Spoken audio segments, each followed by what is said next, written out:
to live like there's no tomorrow.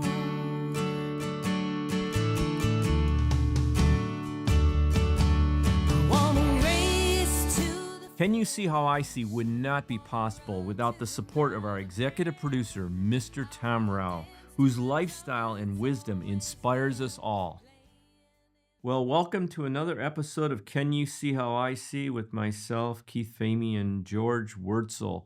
George, how are you today, brother? Doing good. Looking Kind good. of a Looking good. kind of a rainy day here in Greenville, Tennessee, but we're getting along just fine. We're staying dry. Yeah, it's a little Been brisk working and on go ahead. I'm sorry. we've been working on in case people haven't been paying attention to it, it's only like 70 days till Christmas or some ridiculous thing like that. So been working on some of our Christmas stuff. Here are our pretty little biscuit cutters. This one has a EB carved in the top of it. I did not carve those. If I had to carve those, you'd only see about two or three a year. Um, some other things, bottle openers for the people who need to practice that 12-ounce curl. I have a little barbell here with a bottle opener on the end of it. Um, we sell a lot of these ice cream scoops. This one is a ice cream cone with a ball of ice cream with the scoop on top of it. This is the last ice cream scoop you'll ever have to buy the rest of your life. It's good forever, guaranteed. Um, so little things like that, get us through the Christmas things for stocking stuffers and that. So Yeah, that's the shop. and listeners, you could go to our website, which is podbean, podbean.com.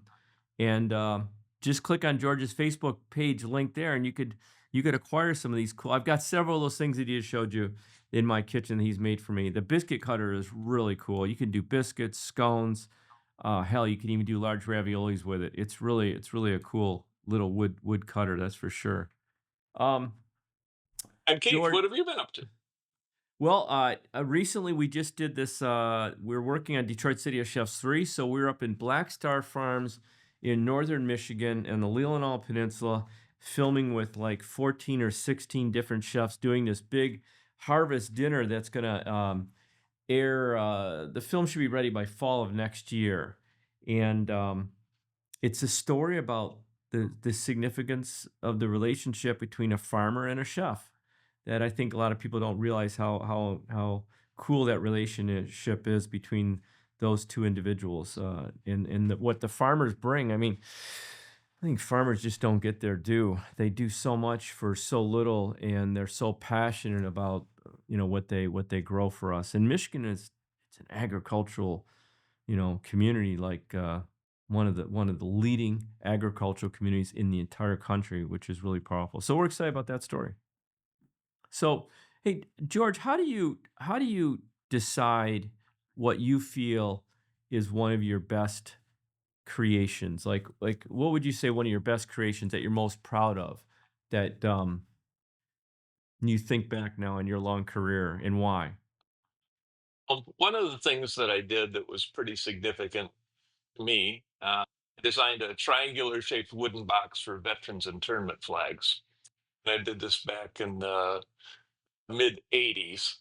And I came up with the idea because my mother humbled me into doing it like good moms do. She stopped by my house. She was on her way to Florida, and I had my father's internment flag laying on the coffee table. And she says, I can't believe you've been in the woodworking business all your life and you've never made a nice box to put that flag in.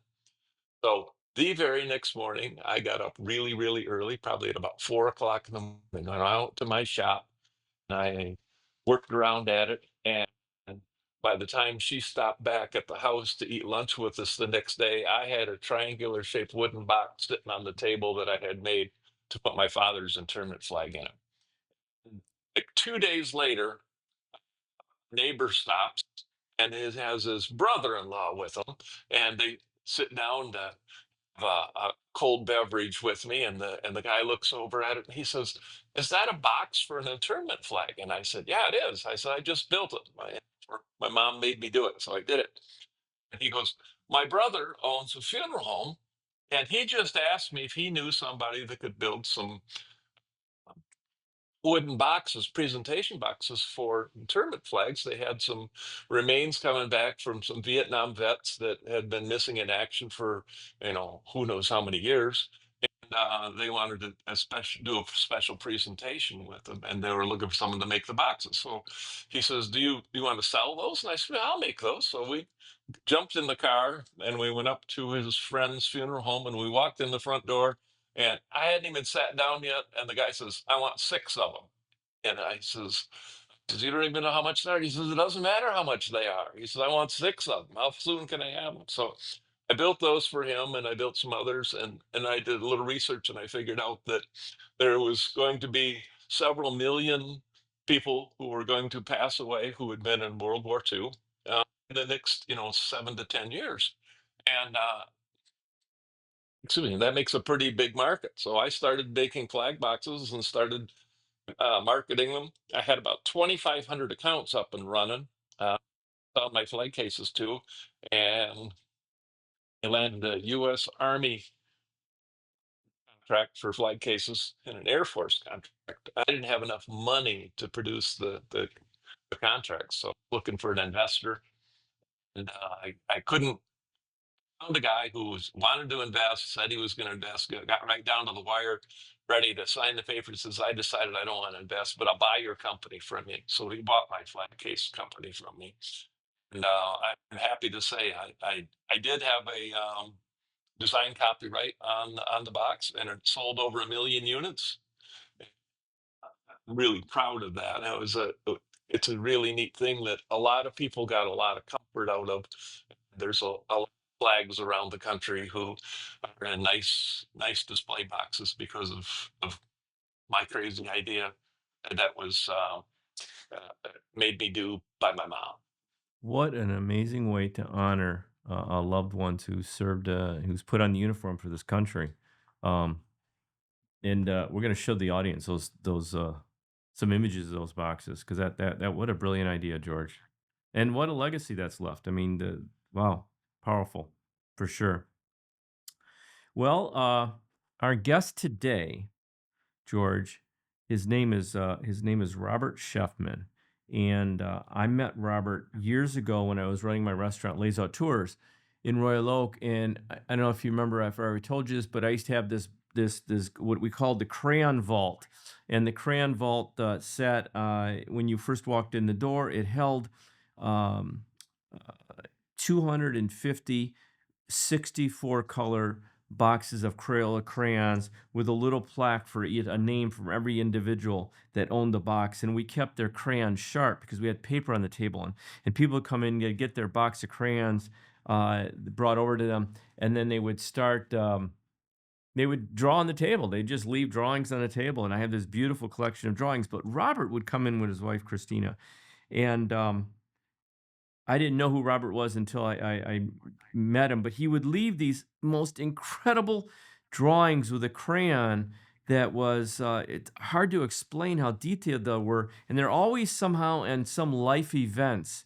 The one that's sitting in the studio with me is actually when the Berlin Wall was coming down. And it's a drawing, George, of three individuals and with their hands helping each other over this wall. And it's huge. It's probably a 16 inches by 12 inches, or maybe 20 by 16. And it was just left on the table by Robert. And really powerful moments. And I have a few of these. Robert did another one from the Gulf War showing this tank with all these soldiers behind the tank, and they're watching a TV, which is CNN News, and they're watching themselves on the news. And it was the idea, the idea behind it was is that in order for them to know what's going on in the war, they have to watch the news in the field. Just Interesting. yeah, and so he does these murals that are huge. I mean, they have different size paintings up, but he's done some that are just really enormous, like 20 feet long and 12 feet, in width and things of that nature. But they always look like a photo. They're so intense. They really look like a photo, and then you realize it's not. It's a mural. It's all Yeah. painted. I think they're all oils. So pretty incredible stuff. So we're going to bring Robert in here, but first I'm going to give our audience a little bit of understanding of his background. So just hang tight.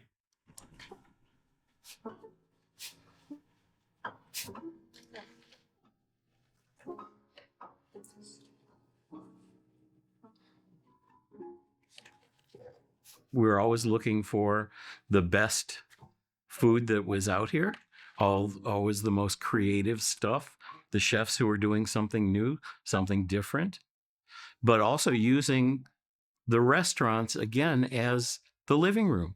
So Layout Tours had a full selection of crayons, big boxes of crayons. And so when I would go to the restaurant, I would pick some current subject, something usually that was in the news, and I would spend hours making a big drawing. Have a few drinks, spend the time, more than just doodles on the table. They were a lot of fun. So George, I'm excited to introduce you to my friend Robert Schefman. Robert, how are you? I'm good, and nice to meet you, George, and hi, Keith. It's good to see you. So, this conversation is, we're all three guys getting older and stuff like that. And so I said to George, I said, let's have Robert on and have him talk about art. And is it ever too late to get into art, learn art, study art, becoming somebody who's fascinated by art and the value that art can bring to us, to our cognitive well-being at any age? It doesn't have to be, you don't have to start young, you can start older. And so that's why this whole conversation came to be. And I thought between the two of you being such incredible artists, um, I'll learn a lot just from listening to the two of you. But I guess the first question out to you, Robert, and we'll let you just take a lead on this, is that what is art? How do you define art? Keith, I always defined art as an ability to transfer ideas, concepts, feelings um, without personal experience. And that works for dance, it works for theater, it works for film, it works for visual art, it works for conceptual art. So just so we can help the audience understand, your medium is oils, right? How would you At the actually moment. help define your medium for us? Well, first of all my training was in sculpture, Oh, and that's what I did for a lot of years. And it started out in late 60s, early 70s. So my sculptures were primarily big steel minimal pieces that were outdoors. They'd be 8 to 30 feet, and it was sculpture by the ton. And I loved the real space, I loved the real materials. But at some point, I just wanted to get more specific about the content that you could put in work, that transfer I talked about. Um, so if you were making a movie, let me put it in non-objective terms. If you did a movie of flashing colors, big splotches, uh, almost kind of the scene from 2001 Space Odyssey, where there weren't really things that you could relate to, but it was just form and color. Um, I wanted to go beyond that to concepts, feelings, and explore what it was to be human. So how do you go I actually from started that in sculpture with a piece I did for the ancient gates of Troy in Turkey. And I was trying to relate to something that that I could feel from a mound that had been continuously occupied for 10,000 years. And so I went to content, narrative, and illusion, um, and eventually to painting. how do you go from that medium to then picking up a paintbrush, which is totally different? Um, it is different, but the basic way you do it is not. And as most sculptors, I was trained in drawing. So drawing is probably essential for making illusion. Um, and I used to do a lot of drawing and watercolor for my sculptures. My process was sketchbook all the time. And out of my favorite sketchbooks, I would turn those ideas that I really liked into watercolors, and then do the sculptures from the paintings I really liked. It wasn't that giant a step, let me tell you. So today, these murals that we see of yours, and excuse me if I use a term that's not appropriate. Are they considered murals, or what do you consider a finished painting when it's done? And what would you refer to them as a style? I mean, they're amazing stories. They tell a story, which is you have to explain. I want you to explain to George, the one that's behind you, what we see when we look at that oil. Sure. Well, I think that when we put it on a canvas and it's mobile, they generally call that a painting. When it's done on a wall for a specific place, mural is not really referring to size. The old-fashioned definition of mural was a painting that was done in a place for a specific spot. Nowadays, a mural is a giant thing on a big wall. Done those too. But this one behind me is a painting, part of the series that I'm working on now, called The Garden. And I'm using the garden as a metaphor for taking care of the world around us and for finding meaning in this world. And so, what do we see there? So George can understand what we're looking at as far as in the actual, and lean over a little bit too, so the audience sees that the other way. There you go. So, There we go. explain, George, what we see. Okay. This one is called Grassland. The reality of being a human is we all know it's difficult and that we cannot control things. We also know that over time, things will come and go, disappear. This is things we can't control. What we can try and control is finding meaning in life and just kind of roll with the punches of what happens to us. In this one, you can see the farmer and his partner. The house is burning or burned partially. They're just doing their best to survive.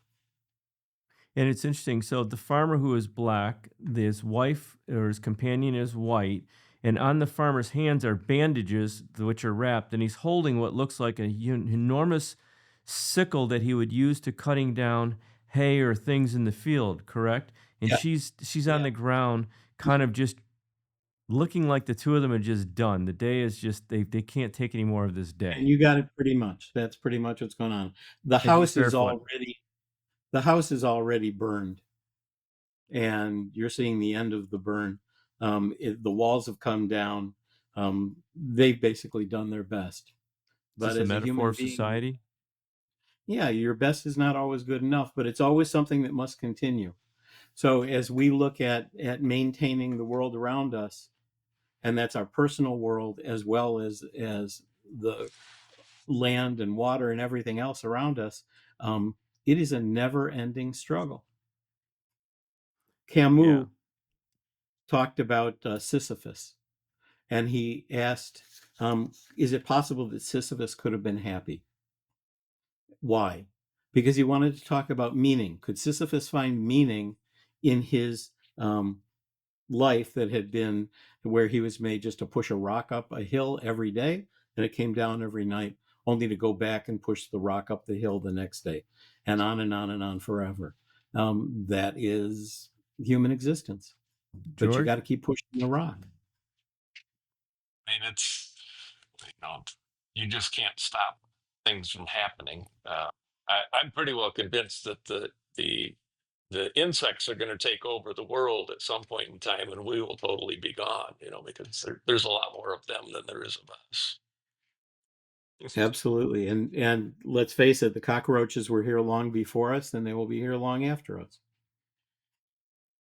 How does art so how does art enhance somebody's life? And why do people need to understand the ability that art can enhance somebody's life? And it doesn't not every piece of art speaks to everybody. So everyone, I'm drawn to stories. I'm drawn to things that tell me a story. So I'm drawn to your artwork, Robert, obviously because they tell a story, and even George's a lot of George's woodworking tells a story in what he's crafted and stuff. But how does art speak to us as a human being? What is it about art that sometimes touches us, and why? Me or George? You, you, actually, both Well, of I you. think it's in a number of ways. First of all, it's the making. We are makers. That is what we do. Look around you. Um, we create stuff. It gives us a great satisfaction to alter the world around us with our hands. And on the other side, the receiving end, again, we can communicate with each other. In a movie, you don't have to go to war to understand how horrible it is. If you're watching a film, um, and things don't have to be narrative to do that. We have a basic response to form and to color, to shapes, and those basic responses um, can speak personally. Like large forms can be monumental forms can speak to insides and outsides and physical relationships as well as personal relationships. And we'll be right back. If you're interested in exploring some of our award-winning documentary films from Visualist Entertainment Productions, go to v-prod.com. Just click on Filmography and you can watch a variety of the films that we've produced over the years. Let's get back to our discussion. I always really wondered if kids got yelled at a long, long time ago for painting on the cave walls by their moms. I told you not to paint on that wall. Your father's not going to be happy with that. And the kid will say, "But mom, this is what I saw down down the valley, and I wanted to remember it." So art it, art is a way for people to take what they saw and put somewhere to remind themselves and to show somebody else you know what they saw. And lots of times it's interesting to me as far as art goes and sculpture and different things is that the person getting to convey their point of view into the piece of art for people to understand maybe whatever the situation is from a different point of view, because you had the opportunity to show how you envisioned it, which may not be anything close to how someone else sees the very same subject. Yeah, Robert, That's an important point. I have a historical Personal, question for you, Robert, about that actually. Uh, what? I have a historical question for you about that. He just brought up an interesting point. So, of late, for whatever reason, there's been a whole resurgence of better understanding who Jesus was. I born and raised Catholic, altar boy, all that stuff, and things like that. And I don't go to church. I'm not a religious person, but I like to think I'm deeply spiritual. But I'm just not tied to any one type religion. But anyway, the whole Jesus thing of late has become up in many ways. Historians have now bringing to light things I never knew. So and his skin color was dark, naturally, because he's probably of Arab descent of some sort. So he had a dark skin. Through history, and through probably, and I'd love to hear your thoughts on this because you probably really know this far better than I would. He became white skinned through painters that saw or felt his image to be that, correct? I mean, see how history kind of has changed things? Yeah, because the major world that was Christian was European, and European was Caucasian. So the images they would have been the ones that were most relatable to the person next to them. That would have been Caucasian as well. Mm-hmm. What, And the George? and the and the Pope said, paint him as a white guy." Sure, that had a lot to do with it too. Yeah, so it's interesting. So all through our history, things change. So as a narrative, you see that in books and I mean even the Bible, but even all kinds of books. As they go through history, they go through these different phases. But art's the same way sometimes. But at the same time, what's really kind of exciting about art is if you go back as far back in time with some of the amazing paintings and things that are in the Louvre and so on. Those were captured right in that. Haven't had a chance to change. That's the real deal. What you're seeing when you're standing in front of something like that, the Louvre, they really captured a moment in time, almost as if it was a photograph. Yeah, and relative to what you were saying about why they would be Caucasian, um, art has been used as propaganda for centuries. Who is paying the artist? How did he get commissioned work to do these things that you're seeing? Um, who was his audience? And what were their values? And that's an important part that you have to look at in time in the function of art. It's not until um, the 19th and 20th century that you really have people making stuff on their own, not for the church and not necessarily for a wealthy client. Do remember that making a painting back then, an artist was like a rock star. People couldn't understand how you made an image, so those who were paying for it pretty much dictated how it was going to look. You mean they didn't just go watch a YouTube video on how to do it? They did. I think it was called a U brush video back then. So we talked a little bit about Bob Ross, and of course, Bob Ross is a famous. He's no longer with us, but he was a PBS painter who took people on a journey. Do you think that people that tuned in, and to this day, that people love watching Bob Ross, do you think they're watching it for his voice, the meditation almost value of it, or are they gaining from the perspective of what he's painting, and they love watching him paint as he creates? What do you think that drives that, Robert? Both, for sure. Bob Ross is um, the painter philosopher, but on a very basic level, real easy. Um, Also, you pretty much know what the painting is going to come out as. You watch all the little techniques and tricks that he uses. Um, they're not paintings of something other than his imagination. The illusions that he creates are not an illusion that you would go see in any specific place in any specific time. He just runs it and makes it up, which is wonderful You've and used fun. this you've used this word illusion a few times now with art. What do you mean by how does your artistry explain the word illusion as it relates to your art? And then would that be similar to art as in what George creates in wood? Well, George creating in wood is completely non-objective and real. It has real form, real texture, real shape, real dimension. If you are not using the real and you're making an image, it's a magic trick. That painting behind me, there's no man there. There's no scythe, there's no woman, there's no grass, there's no fire. It's all something I did to trick your eye to make you see something that isn't there. All that is dirt on a canvas. And it's mimicking what you do by taking light and recording it. Again, yours also are illusions on a flat screen. George's are real. I made sculpture, it was real, it was completely non objective. It didn't have a subject other than itself, it was self referential. It was about the form, about the shape, about the space, and it didn't need to be anything more than that.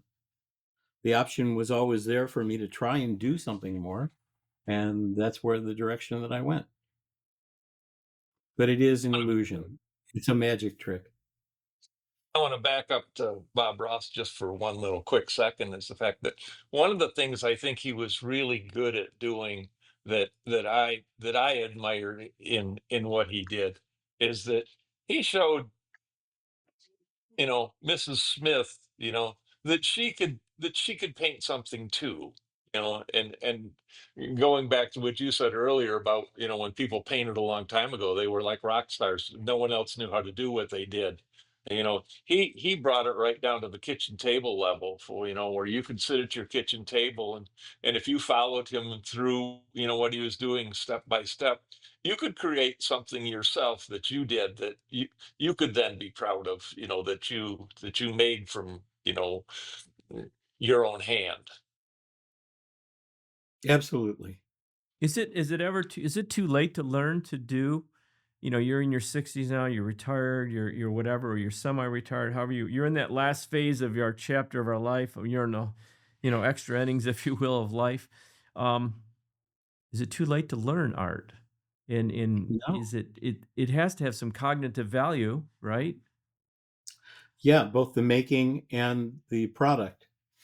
Um, no, it's never too late. In fact, if you start later, you have a wealth of information and a wealth of experience that you can invest in the work. Um, Not at all. I know I taught for what, 25 years. A lot of people were in their 60s and 70s. A lot of people, when they retire, start to take up making art, not necessarily painting or sculpture, dance, theater, poetry, writing, all the same. Um, Absolutely. And Most is it most any of my any harder? It's not any harder. Look, the magic trick is the same as it was. A lot of people, when they were younger, oh, I could never do that, which is completely wrong. Like any magic trick, there's a way to do it. And once you learn the way, oh my goodness, it makes it all easy. Well, I won't say easy, sort of easy. What's that, George? most of my students that come take classes from me, the vast majority of them are people who are getting ready to retire, who are looking to, you know, take on a hobby to occupy their time, is discounting it, I guess, to do something that they can, you know, sell or give away, or something to give themselves purpose, and they want to do this, and they want to show people their creative side in that. And it's always makes me really happy that you can. I love it when someone comes to me and takes one of my classes, and they're trying to learn a technique or something, and they all of a sudden have that moment, okay, this is how you do that part, and the result, you see it right before their eyes, the end of their hands, what they're doing and everything. And and I always look at art too. There's two different things about art that I always talk about, is the fact that there are the people like me who started off in life, where you give them a pile of lumber, and they start off with one board, and they add a board to it, and add a board to it, and add a board to it, and when they're all done, they have a piece of furniture or something. And then you get the reductive people who start off with a great big piece of rock. They want to carve a swan, so they take away everything that isn't the swan. I had a really hard time when I started working, trying to turn on a lathe, because turning on a lathe, you take away everything you don't want. All my life, I had always done it the other direction, and it took me a long time to get my brain to switch around to looking at things from from both directions. And starting to wood turn made my regular woodworking better, I think, because I figured out how you could go at it from both ends at the same time. And we'll be right back. Who doesn't love pickled veggies? Now, thanks to the Great Lake Pickling Company, you can so easily create a wide variety of pickled vegetables in a week in your fridge with this very cool pickling pouch. Just drop in almost any type of vegetables, and in a week, you have some really great homemade, delicious, crunchy pickled vegetables. Just go to greatlakepickling.com. Back to our discussion. People are often intimidated to go into a museum and walk around because they don't understand. Maybe they don't understand the depth of art or the different artists and things like that. What can you offer individuals that are novices, if you will, of why there's some great benefit to walk around a museum and explore, and where's it, maybe there's a simpler way of looking at it so they don't feel overwhelmed, but at the same time there's a cognitive value to expanding one's horizon, if you will, thinking, and the stories that you can, glean from a piece of art. Well, not just the stories. Let's talk about all the non-objective art, which most people have a hard time with. Um, if I can make three categories, there's the illusionist work, like you're seeing behind me.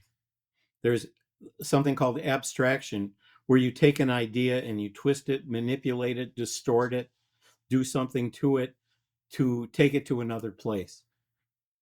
And then there's non-objective work, which has no relationship to any specific content, maybe other than itself. And these are not absolutes. Everything's a matter of degrees. So you can say, how abstract is something? A Picasso still stayed within narrative borders most of the time. You could identify a cup, a saucer, a person, an animal. He didn't leave that. And then there's artists who took it to the next step. Let's talk about non-objective work that is just about paint and texture, form and color. A big red canvas. What's so special about a big red canvas? The same thing that's special about any canvas is that it is a visual experience and there's an idea behind it. What's the easy way to do that? To go through a museum? Nowadays, there's a lot of written material on the walls, on cards. There's also in catalogs and the little guides that go through the museum, the written guides that you can walk through and can talk to you about what somebody is trying to do. But yeah, I agree with you that so many of the retirees, like lots of doctors, lawyers who want to they're retired and want to start making artwork, which is fantastic because I've got a lot of artist friends who are about to open up legal practices and medical offices. So it's a kind of a trade. So, Dali, you mentioned Picasso. Where would Salvador Dali fit in relation to? How would you explain his style? That would be an abstraction. So it was called surrealism because it was a dream world, not meant to be this world. Things do not obey the laws of physics in his world. The world that he puts on canvas is distorted, dripping watches and arms and legs that turn into pillars. The world doesn't have to obey any of the physical realities that we see. And And then it wasn't Monet, and yeah, how about it wasn't, Monet and Rembrandt? well, those are two different things. But let's talk about Rembrandt first, since he came first. There's an expression that he was trying to do with the brush, not necessarily the really detailed kind of work that would have been Northern European before him, but the confluence of colors. When you take a dab of 5 different colors and mix them visually on a canvas, uh, there's a different experience than just the perfectly smooth form. Then when you get to the Impressionists really came at a time, it's all little dabs of color. And we look at it now and we talk about the softness and how beautiful it is. Oh my goodness. But at the time, Impressionism came from science. And really, for me, it was always an outgrowth of the camera. Just before Impressionism was the invention of the camera. So that function, that replication or photographic function, now photographic function, wasn't necessary for a painter. So they, in looking for something to do, they talked about what really they were always doing, which was relationships of color and value to create form. Monet, Manet, it's still subject matter in there, but now it falls into the slight distortion. What they were really trying to do was capture the impression, this is where they got the word, the impression of light on the retina, dot by dot by dot, like pixelation. George, Robert, I've had this discussion with George a couple of times, how he visualizes something. And George has this, and I'd love to hear the two of you talk about this, his mind's eye and how he actually visually sees, because he creates everything from large pieces of furniture to small lathe creative things that you saw on his desk there, but how he sees art and how he works with it. Obviously, paintings and my interpretation of paintings are always distorted somewhat by the person who is interpreting it and giving the information to me. So the concept of a piece of art and how it's explained is always has a little bit of the whoever the explainer is in it, unless it happens to be the person who actually painted it themselves. But I truly believe though that whatever you see in your eye that is tactile, okay, if it's a sculpture or if it's a piece of furniture or if it's a turned object or whatever, if I pick that up and hold it in my hands and look at it in my hands, my interpretation of that is probably very, very, excuse me, very, very, very close to what your interpretation of that would be if you look at it. And I also think that more can be gained in my form of observation than just looking at something. When you just look at something, you only see it from the side that you're looking at it from. When you pick something up in your hands, if it's small enough to put in your hands, you actually encompass the whole thing. You actually can see it in 365-degree view at one point in time. So you actually absorb more of the information in a shorter period of time than if you have to pick it up and turn it around to look at the other side. I mean, that's my opinion. I mean, we all are entitled to one.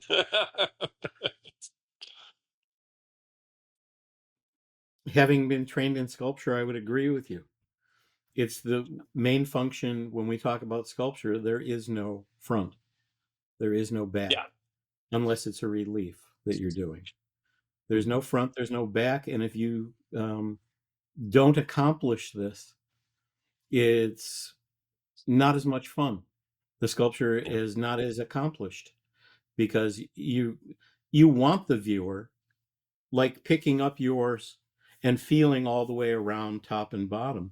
You want the viewer to do that with his eye or his hand in a lot of cases with sculpture. I'm always get rather annoyed. You go to an outdoor sculpture park as a blind person, and all of a sudden this guy comes up and yells at you, "You can't touch that!" And my stock line to those people, back to them, is that I'm pretty sure that my fingerprints on this bronze sculpture are less an endangerment to the longevity of the sculpture than pigeon shit is. So if you can stop the That's about pigeons, then you can stop me. But until you stop the pigeons, I have just as much right to touch it as they do. And you are absolutely right. I have been thrown out of more museums than you can shake a stick at for getting too close because I really want to see what the painter did or see what Yeah, the sculptor did. Um, yeah, they don't like that. they don't like that at all. Well, I used to take big groups of people to. I ran a camp for blind kids in Greenville, Michigan, over by Grand Rapids. We used to take people to the Meyer Garden Sculpture Park all the time. And back when Mr. Hooker ran it, that was he said to us, he says, "You can touch anything you want in my sculpture park." He says, "I don't care." And he says, "Don't worry about, walking on plants and that kind of stuff." He says, "Because I have 15 people on staff. That's all they do is go around and fix the plants that sighted people step on." He says, "So don't even worry about that." So we always had such a great time when we went there. And one time when we were there, they were doing some work and clean up some stuff. And they had a cherry picker there, and they were giving some of our kids from the camp rides, up in the cherry picker to look at some of the big sculptures there that are, that are 60 and 80 feet tall and everything. Paint, patting the ears of the horse there in the middle of the park. It was so much fun. On the And sculpture, Meyer Garden is such a great park as well. Do you have any pieces there? No, I don't. I have friends who do, You don't? but Okay. um, Okay. yeah, I haven't talking made big sculpture in a long time. talking about sculptures, the historical relevance. When would you think the first sculptures appeared? Would that be Greece, where they were trying No, to create the likeness of man? Rome, how far back? And what do you Stone think Age. the idea was behind that? Oh, things like the Venus of Willendorf is Stone Age. It's prehistorical. Um, and what was the impetus behind that? Well, just like George joked about the kid drawing on the cave walls, it's it's an amazing thing for a person to become an artist. We use that word artist, but to make something and to figure out that you could replicate or infer a human figure by incising a few lines on a rock, which is what the Venus of Willendorf is, or to take some mud and squeeze it in your hands and fashion an elk. These things are very natural to human beings, tool makers, and what they can make when it's just your hands being the tools. And does it frustrate both of you as we're living in a different time now in society? We've got things that are moving fast paced, social media, AI, the sometimes narrative that we don't feel as though the museums are important, or the historical relevance of art isn't as important as a lot of us think and feel. Do you see these as difficult, frustrating times in our country, Robert and George? Without getting political, but you know what I'm trying to get at. Yeah, without being One of political, I can say that there's more people looking at art and more people aware, more people going to museums and cultural events than there used to be. My goodness, you could light a bomb off in a museum and you wouldn't hit a person when I was young. And now museums get crowded, and that's because they put together more interesting shows. They put together uh, more information as you walk through a show. Um, Here in Detroit, you guys have, I'm sure, been to the Henry Ford. And when I was a child, there was no information along with the exhibits. It was just row after row of cars, row after row of motorcycles, row after row of washing machines. And now there's plaques that explain what it's all about and how things have moved over time.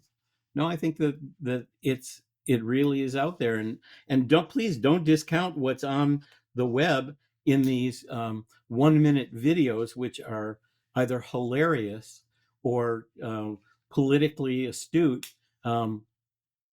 That's a lot more people making art. Yeah, art comes in all different forms. You're right. Go ahead, George. I'm sorry. one of the things that, as a blind person, that has come, to fruition in just the last, 2 years is AI, and I can take any photograph, or I can take a picture of anything I want. I can send it to a website called Be My Eye, and within multiple seconds, I will get a description back of what the details are in that photo. And if I query it again and say, tell me more about X in the photo, it'll tell me more about X in the photo. That's amazing. I mean, that's something that, has never existed for people like me ever before. It's really cool. I read your resume, and what age were you when you lost your sight? Well, I started off incredibly bad eyes when I came out of the womb, and by the time I was 20 years old, I had no vision at all. Okay. You did experience a percentage of vision up until your teens. Yeah, I mean, it from day one until it was all gone, it, continually got worse, day by day, for however that, that 20-year span. But it never started off good enough for me to read standard print.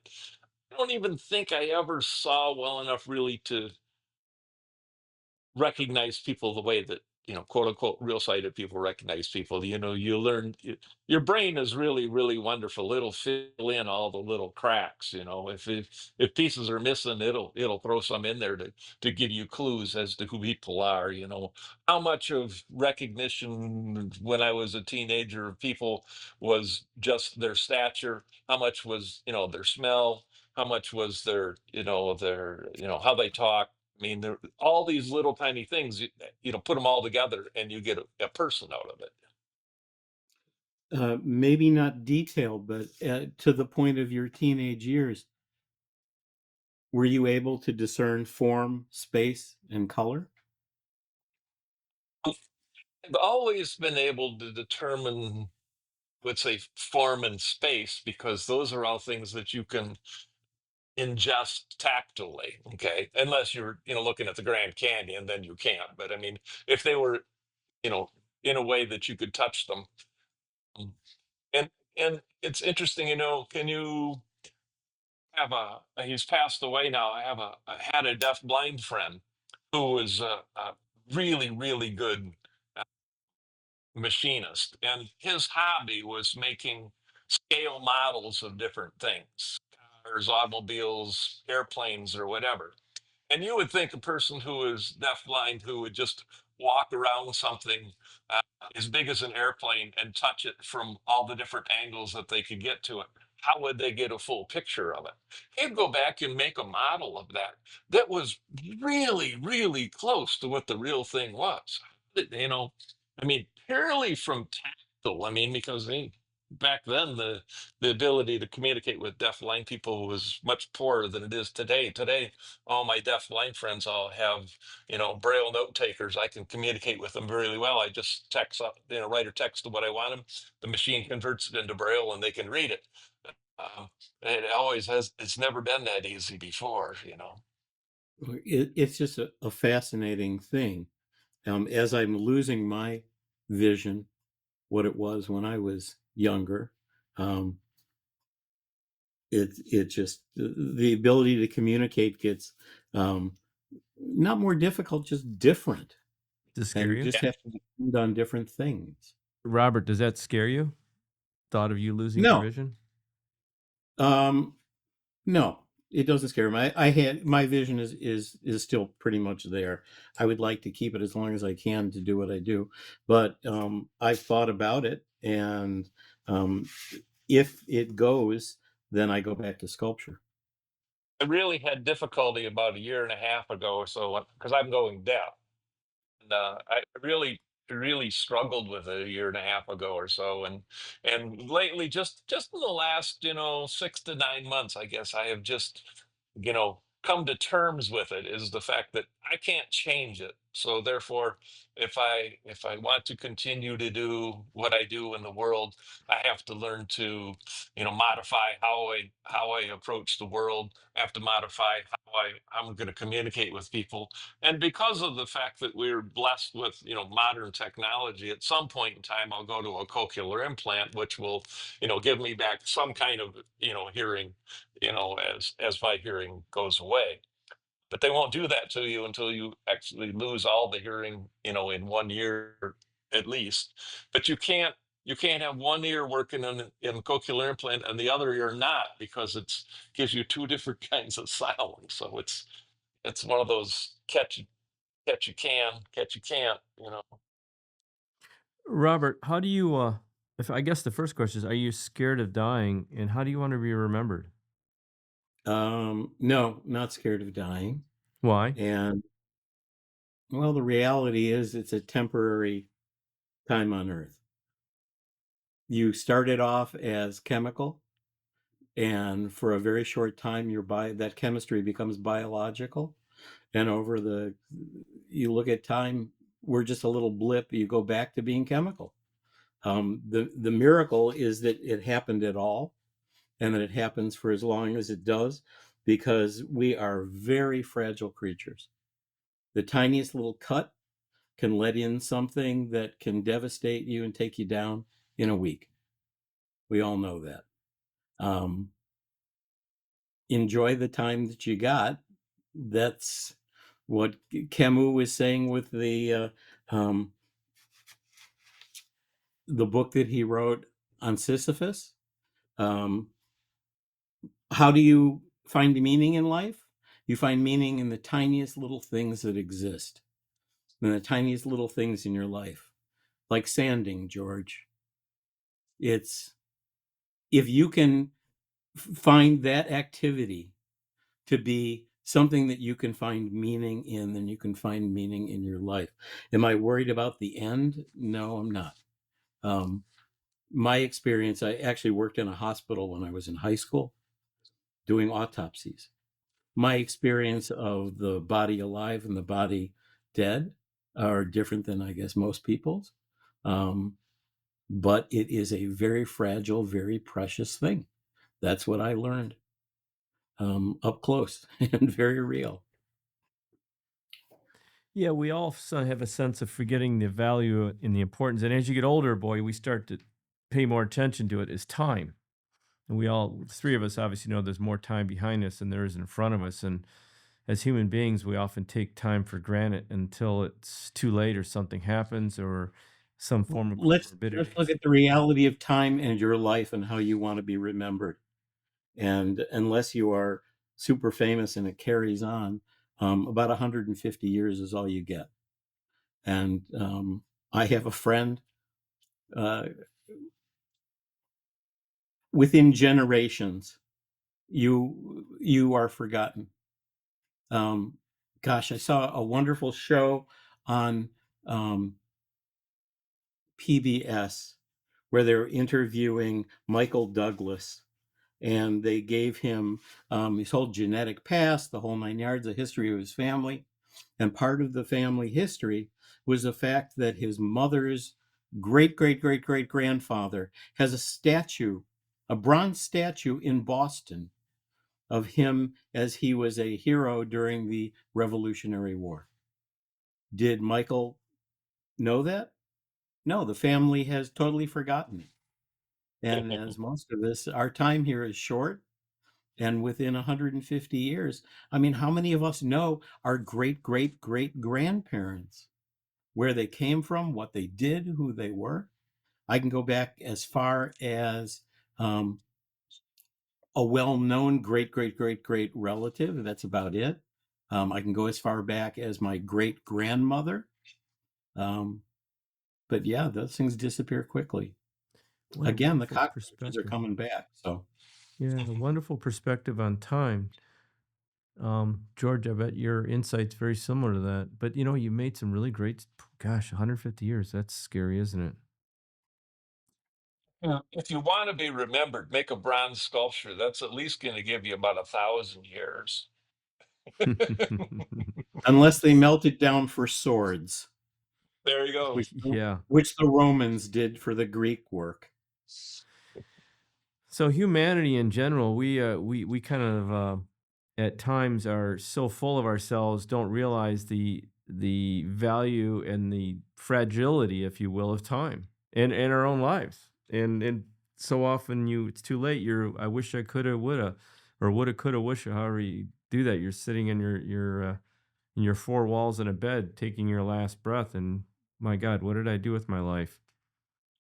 I had a prof in school. He was in his early 70s, as I am now. And I would talk with him all the time about having a life and making a life in art. And what he told me was so important. I've carried it ever since. If you are an artist, your career is going to go up and down no matter what you do. You might get into great shows, and then again, you might not. The only person who might give a hoot about what you do would be your mother, if you're lucky. How do you judge the meaning? How do you judge a life? What is your goal? And that's to still be making this work when you're 90. And that is probably the hardest thing I can think of. I know all too many in all different fields of the arts who gave up. And that finding meaning is such an important thing. And when I was a kid, it was also Aristotle, the golden mean. That's a part of life too, is making sure that your life is as varied so that you've got as much experience in as many directions as possible. These are the important things. So when you step back and you think about 200 years from now, none of us will be here. Where will the world be, but where will art be? I mean, you don't, of course, you know the answer. What's your thoughts? Do you think art will still be, will your art be like Rembrandt hanging in a museum and Rembrandt art will no longer exist? I mean, what's going to happen to all this art 200 years, 300 years from now? Will it even be here? Well, it'll sort itself out, let's be sure. Do you know Bouguereau, No, the artist Bouguereau? I do not. Okay. If you went to the DIA, Detroit Institute of Arts, we have a couple very famous paintings. One of them is called The Nut Gatherers, two little girls sitting on the grass. Bouguereau was the most famous, the most respected artist of his time. He was head of the French Academy and truly a great painter. You don't even know who Bouguereau is. And Bouguereau's paintings are in museums, but they're walked by. Now, another guy who painted at the exact same time was Vincent van Gogh, who didn't sell but maybe a few paintings. And you don't walk by Van Gogh. You have crowds in front of Van Gogh. You have ropes in front of Van Gogh. You have Van Goghs covered so they don't get covered in paint or in soup. You cannot control what the world thinks about your work in your present life or after you go. It is just what it is. And if you cannot accept that, that is a very difficult way to approach this business.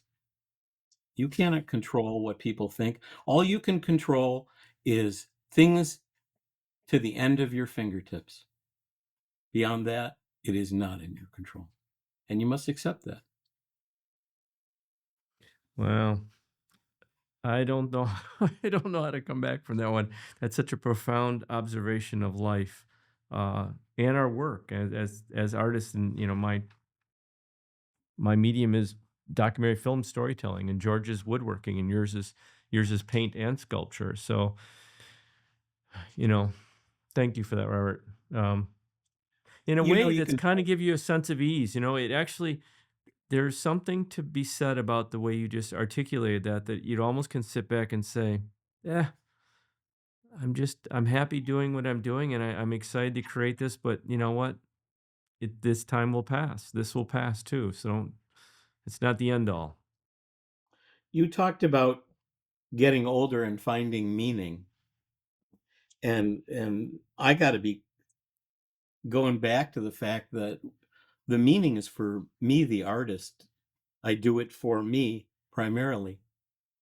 I want to communicate with others.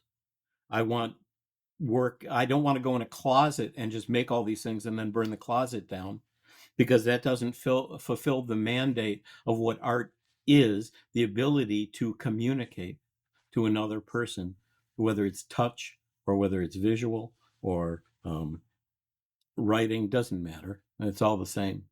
But it is what keeps me going. I'll be real clear. It saved me 1,000 times, because the act of making it can take me away to another place. And whether that place is one that reinforces experience, or one that reinforces or that takes me away from experience, either way, it's a special place that my brain goes to, um, much like reading a book, I guess. And that's a very important thing to me. So between you and George, you're both in your 70s. Wait, how old are you, Robert? I'm sorry. I'm 73. And George's 71. The two of you have amassed an astonishing amount of artwork. A lot of it's still in your possession, I'm assuming. No. Where does this stuff go? George, Robert? I'm talking about when you're gone. Very- Where does it go? As it relates to things that I make, in a lot of the things that I make, they will get used and used and used until they're worn out, and then they'll get thrown away, and that'll be the end of them. I mean, that's the nature of what I make. I have made some sculpture pieces that won't get worn out, but someone at some point in time says I don't like that anymore, and then it'll go away to somewhere else, or it'll end up in someone's firewood pile. Um, the best for me, anyways. I like doing what I do. I love making things that people use. That is one of the things I like about making the small things that I make. That the fact that people picked them up and used them, and I don't know why. That just gives me a lot of pleasure, and that's the reason I keep doing it. Is it's fun to think that someone can pick something up that you made and get enjoyment out of it. What about your stuff, Robert? And I know you've got a lot of paintings. Okay. I consider myself super lucky because I don't have a lot of my own things. I have just a couple handfuls of my paintings. The sad part about it is if you're an artist, when I would go, my family would have to pay taxes on everything that's in my studio. How do they establish a value? Establishing value is not a problem. There are people that is their job to establish value. But for example, if it was drawings, I have drawers full of drawings. Some and most are just worthless. Yet every one will be counted if you assigned a value to a Robert Schefman drawing, and then someone will be taxed on you've got 4,327 of those in a drawer. Doesn't matter that some of them are just junk or trash. Everyone is counted as an object that will be taxed. And that's very difficult. So a lot of artists will make sure that their work goes to a museum or a nonprofit, something that can take the work and not have to pay that tax for the family. Before you go, you can gift a certain amount of it, but if you have a lot of work, it becomes problematic. As an example for the audience, and even for myself and George, the painting off to your left shoulder there of the farmer and the gal in the field with the barn burning, Mhm. that's obviously an original. What would something like that go for in a private collection? Someone were to buy that and want to buy that. You mean in a retail setting? Yeah, if someone said, "Yeah, I want to buy that," what would you do? Could you I sell would that? go in the mid 20s. Mid-20s. Nice. Yeah, and the painting is what, 5 foot by over 3 foot, and that probably took about 2 months to do. And my cut of that, of course, is not the retail, but a portion of it, and then some goes to an agent or a gallery. Yeah, Depending on your representation. right. Right, right. Robert, for the audience, so they understand, if they want to see and learn more about the work you do, what is your website? RobertSchefman.com. And spell Schefman for everybody. It's RobertSchefman, lowercase, no spaces. .com. Keith, I had a question for you. For who? For you. Oh, for me. Yeah, because you are an artist and filmmaker, and he's asking, you know, uh, what pieces is out there that's the most effective. Your work doesn't stand unless it is shown, either on video or in a movie theater. What drew you with your production of the City of Chefs to start that with an animation rather than a video Oh, or that's a a good live act? question, Robert. Yeah, great question. And I have to, this is one of those things, and both of you can relate to this very well as anyone artist out there, or visionarian out there.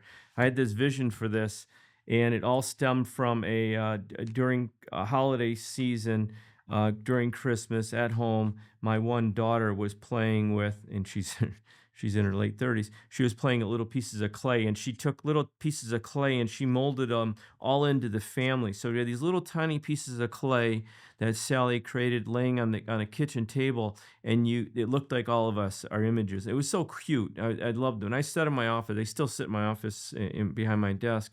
And one day when we were starting to work on the chef film, I thought, huh, what if we took some of the chefs that we're going to feature and created a clay version of them? And I asked Sally, I said, listen, can you make me some clay versions of all the chefs? And she's like, Dad, how much? That's going to take, there's no way I can do it. I said, you're so good at it. She said, there's no way I can pull that off. So I thought, well, let me find some artists. So I found an artist, Robert, at CCS, College of Creative Studies, who had graduated, and she's a claymation artist. And I asked her to make one clay chef, and she did. And this was so exciting. I thought, oh my gosh, what if we use these somehow? Well, that led to learning that College of Creative Studies has a claymation class. So then it was like, what if we brought all these chefs to life? I mean, chefs by nature are whimsical. So I was like, what if we brought all these chefs and cooks to life at the opening of the film? They literally opened the film. And then one idea stems to another. And then it was like, what if they're all using instruments and they play a song? So wait a minute. All right, wait a minute. What if they're all on the top of a cake that somebody's baking and the chefs walk away from the cake and it's like Pinocchio and Geppetto and they come to life? Yeah, and they'll climb down the cake and they'll pick up these instruments and they'll play this song. And that's the way the film's going to start. And we literally did that. And we took a group of chefs, put them in a sound studio with kitchen utensils, and they literally used the kitchen utensils to create a piece of music that Jeremy, the instructor over at Schoolcraft College in the audio department, in his studio, created a song called Fiesta, and it was really kind of like a samba kind of song. And so you watch these chefs pick up these utensils that are all made out of clay or gum paste, and they bring the whole thing to life, and that's how the film starts. And I'll tell you that everybody except chefs, everybody but except chefs thought it was a horrendous, very, very terrible idea. And it kept me up at night. I was so upset because everybody was so upset and so angry, and some of them got very angry about this idea. But it was so clear in my head, I had to keep pushing forward. And then when I met with the students at CCS, I just saw the brilliance of their artistry coming together with the artistry of a chef's world. And it turned out spectacular. And of course, the chef community loved it. But so, thank you for that question. So I like to use different mediums to tell the stories that we tell, because I think that using mediums, it doesn't have to just be straight video and straight narrative. Why not use other mediums to help tell a story? Because people can relate to that. Robert, we really appreciate the time you spent with us today. It's been insightful and inspirational, and thank you for taking the time to talk with us. You've given us a whole new appreciation for art and the history of art, and why art should be something we should all embrace. Get out there. If you haven't embraced it, embrace it. If you do embrace it, keep embracing it. And if you're artistically inclined, get the pen out, get the paper out, get the drawing boards out there, make something. Make something 150 years from now no one will care about. Yeah, Go to aim go at the to truth. go to local art fairs and support the local artists in your community. If you like what they're doing, support them, give them a little money for what they made so they can continue to make more. Absolutely, the art shows that pop up in in the communities and stuff like that. I love going to those, and you're totally right. Those artists deserve to be recognized and revered, and buy something from them. It's just what a nice thing to do to help somebody, who is passionate about creating something for humanity, to support them. Yeah, we need to be able to buy beer. Give us some money. You know, and I want to add to that it's not just the visual artists; it's the artists who make poetry and who write and who dance and do theater. They need support as well. In fact, poets most of all. Good point. Good point. Yeah. Well, we're honored to have had you on our show. Can you see how I see, Robert? Thank you for helping us see art Thank in a you whole very different much perspective. for having me. Appreciate it. Thank you.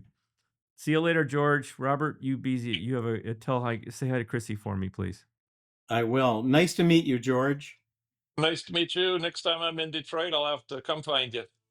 Oh, please. Absolutely. You're always invited.